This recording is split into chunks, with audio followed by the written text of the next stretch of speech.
Assalamualaikum warahmatullahi wabarakatuh. Salam sejahtera untuk kita semua. Kembali lagi dengan saya Setiawan. Kali ini kita akan membahas 5 trik investasi untuk pemula.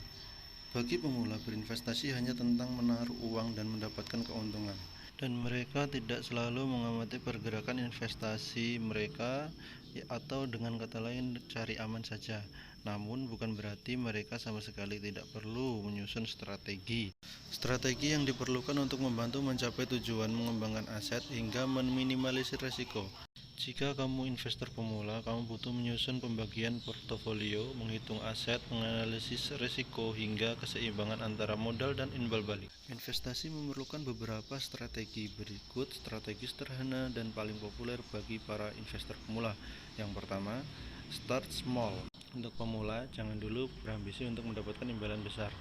Tidak perlu mencoba investasi saham yang butuh modal dan risiko yang besar. Mulai dari instrumen yang paling aman seperti reksadana.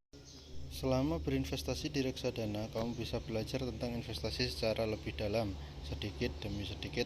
Kalau sudah paham, barulah kamu bisa naik kelas dengan memiliki instrumen lainnya yang lebih menantang. Yang kedua, beli dan tahan.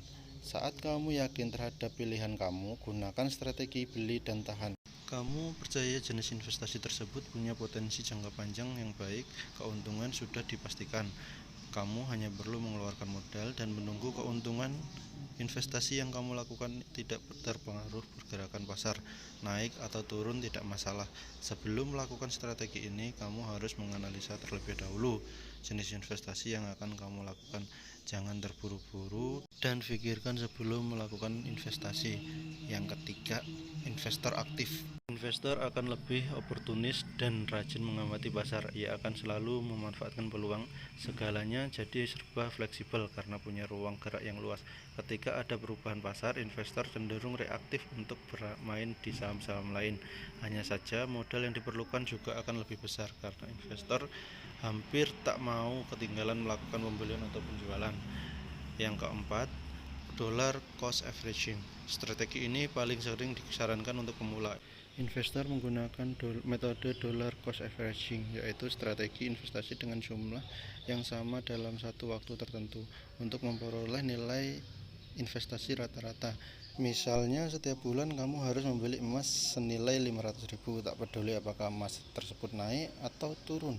Poin penting dari metode ini adalah konsistensi. Setiap bulan kamu harus membeli emas, anggap saja kamu sedang menabung. Yang kelima, disverifikasi. Investor tidak hanya mengandalkan satu jenis investasi. Yang lakukan disverifikasi sebagai backup plan. Idealnya kamu punya beberapa investasi, misalnya reksadana, emas, dan saham. Kalau saham sedang turun, yang lain bisa naik, jadi kamu dapat mendapatkan keuntungan. Kelima strategi tersebut banyak digunakan para investor pemula. Pada prosesnya, kamu akan menemukan cara-cara yang mungkin cocok untuk meningkatkan keuntunganmu. Baiklah teman-teman, sekian pembahasan kali ini, kita akhiri. Wassalamualaikum warahmatullahi wabarakatuh.